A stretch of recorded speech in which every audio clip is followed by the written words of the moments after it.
নমস্কার, স্বপ্ননের defence academy YouTube চ্যানেলে সবাইকে স্বাগত। আজকের বিষয় সাধারণ ভূগোল। টপিক বিশ্বের গুরুত্বপূর্ণ প্রণালী। এখানে আমি কিছু গুরুত্বপূর্ণ প্রণালী নিয়ে আলোচনা করব, যেগুলো এক্সাম পয়েন্ট অফ ভিউ থেকে গুরুত্বপূর্ণ। আর সঙ্গে রয়েছি আমি, রানা মণ্ডল। তাহলে চলো শুরু করা যাক। প্রথম প্রণালী যেটা আলোচনা করব সেটা হচ্ছে মালাক্কা প্রণালী। মালাক্কা প্রণালী আন্দামান সাগর ও দক্ষিণ চীন সাগরকে সংযুক্ত করেছে। এইখানে দেখতে পাচ্ছি কি আন্দামান সাগর, আর এইখানে হচ্ছে দক্ষিণ চীন সাগর। তাহলে এই দুটো স্থানকে যুক্ত করেছে কি এই মালাক্কা প্রণালী, তাই না? আবার অন্যভাবে যদি দেখা যায়, মালাক্কা প্রণালী পৃথক করেছে কোন দুটি দেশকে? এই মালয়েশিয়া এবং ইন্দোনেশিয়াকে বিচ্ছিন্ন করেছে এই মালাক্কা প্রণালী। ওকে, নেক্সট পক প্রণালী। পক প্রণালী আমরা অনেকটা জানি। পক প্রণালী হচ্ছে পক উপসাগর এবং মান্নার উপসাগরকে সংযুক্ত করেছে। ভারতের দক্ষিণ দিকে, এই হচ্ছে ভারত, তো এই দেখো দক্ষিণ দিকে এখানে হচ্ছে এই অংশটা হচ্ছে কি পক প্রণালী। তাহলে এই জায়গাটার নাম হচ্ছে কি পক উপসাগর, এবং এটা হচ্ছে গুলফ অফ মান্নার, মানে মান্নার উপসাগর। ভালো করে দেখলে বুঝতে পারবে। এখানে এই যে শ্রীলঙ্কাটা তো সবাই চেনো মোটামুটি, এখানে নিচের দিকে আছে। এই জায়গাটা হচ্ছে কি এটা হচ্ছে পক উপসাগর, এটা হচ্ছে মান্নার উপসাগর।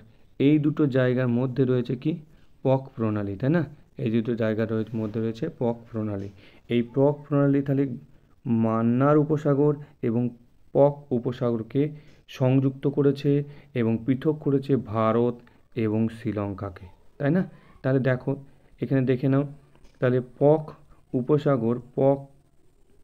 প্রণালী পক উপসাগর এবং মান্নার উপসাগরকে সংযুক্ত করেছে এবং ভারত শ্রীলঙ্কাকে বিচ্ছিন্ন করেছে।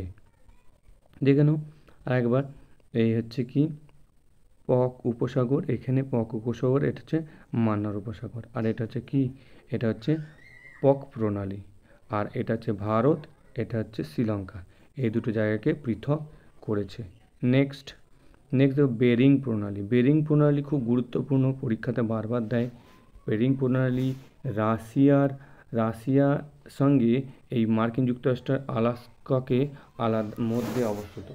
বেরিং প্রণালীর অবস্থান হচ্ছে রাশিয়া এবং মার্কিন যুক্তরাষ্ট্রের আলাস্কার মধ্যে অবস্থিত। এটা প্রশান্ত মহাসাগর এবং আর্কটিক মহাসাগর বা অ্যান্টার্কটিক মহাসাগরকে সংযুক্ত করেছে। তাহলে আমরা দেখতে পাচ্ছি কি, এই দেখো এই যে বেরিং প্রণালী হচ্ছে কি রাশিয়া এদিকে রয়েছে, আর এদিকে ইউনাইটেড স্টেটের আলাস্কা প্রদেশ। এই বেরিং প্রণালীর মধ্যে দিয়ে রয়েছে, তাহলে রাশিয়া এবং আলাস্কা হচ্ছে এই দুটোর কি পৃথক করেছে বেরিং প্রণালী। আর সংযুক্ত কাকে করেছে? ওয়াটার বডি নিশ্চয়ই সংযুক্ত করবে। ওয়াটার বডি সংযুক্ত হচ্ছে কি এই দেখো, এটা হচ্ছে তোমার আর্কটিক ওশান অর্থাৎ অ্যান্টার্কটিক ওশান এবং তোমার প্যাসিফিক ওশান মানে প্রশান্ত মহাসাগর। ঠিক আছে, এইটা হচ্ছে অ্যান্টার্কটিক মহাসাগর আর এটা হচ্ছে প্রশান্ত মহাসাগর। এই দুটো জায়গাকে কানেক্ট করেছে, যদি ডেটাতে দেখা যায় আমরা প্রশান্ত মহাসাগর এবং আর্কটিক মহাসাগরকে যুক্ত করেছে। আর রাশিয়া এবং মার্কিন যুক্তরাষ্ট্র আলাস্কার মধ্যে অবস্থিত হচ্ছে বেরিং প্রণালী। স্টার্ট দিচ্ছি, কোশ্চেনটা খুব গুরুত্বপূর্ণ, অবশ্যই মাথায় রাখবে, এটা পরীক্ষাতে আসে বারবার। জিব্রাল্টার হচ্ছে আটলান্টিক মহাসাগরকে ভূমধ্যসাগর সঙ্গে যুক্ত করেছে। জিব্রাল্টার প্রণালী হচ্ছে কি আটলান্টিক মহাসাগরকে ভূমধ্যসাগরের সঙ্গে যুক্ত করেছে। অর্থাৎ জিব্রাল্টার প্রণালী স্পেন এবং মরক্কো এই দুটি দেশকে পৃথক করেছে। তাহলে এখানে দেখো আটলান্টিক মহাসাগরকে ভূমধ্যসাগর থেকে পৃথক করেছে জিব্রাল্টার। এই দেখো স্ট্রেট অফ জিব্রাল্টার দেখতে পাচ্ছি। যদি বলা হয় কোন দুটি দেশকে এই স্ট্রেট অফ জিব্রাল্টার প্রণালী আলাদা করেছে, স্পেন আর হচ্ছে মরক্কো। স্পেন হচ্ছে দেখো ইউরোপে, আর এটা হচ্ছে আফ্রিকাতে। তাহলে আমি বলতে পারি ইউরোপ এবং আফ্রিকাকে আলাদা করেছে জিব্রাল্টার প্রণালী। আবার স্পেন এবং মরক্কোকে আলাদা করেছে হচ্ছে জিব্রাল্টার প্রণালী। আটলান্টিক মহাসাগর এবং ভূমধ্য সাগরকে কানেক্ট করেছে জিব্রাল্টার প্রণালী। আটলান্টিক মহাসাগর এবং ভূমধ্য সাগরকে কানেক্ট করেছে হচ্ছে বা সংযুক্ত করেছে হচ্ছে জিব্রাল্টার প্রণালী।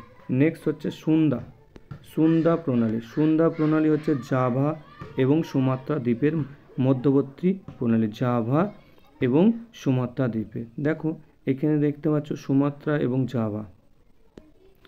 সুমাত্রা এবং জাভা এই দুটো দ্বীপকে আলাদা করেছে কে? সুন্দা প্রণালী। তাহলে আজকের ক্লাস এই পর্যন্তই। খুব গুরুত্বপূর্ণ ক্লাস, সঙ্গে থাকো। ধন্যবাদ।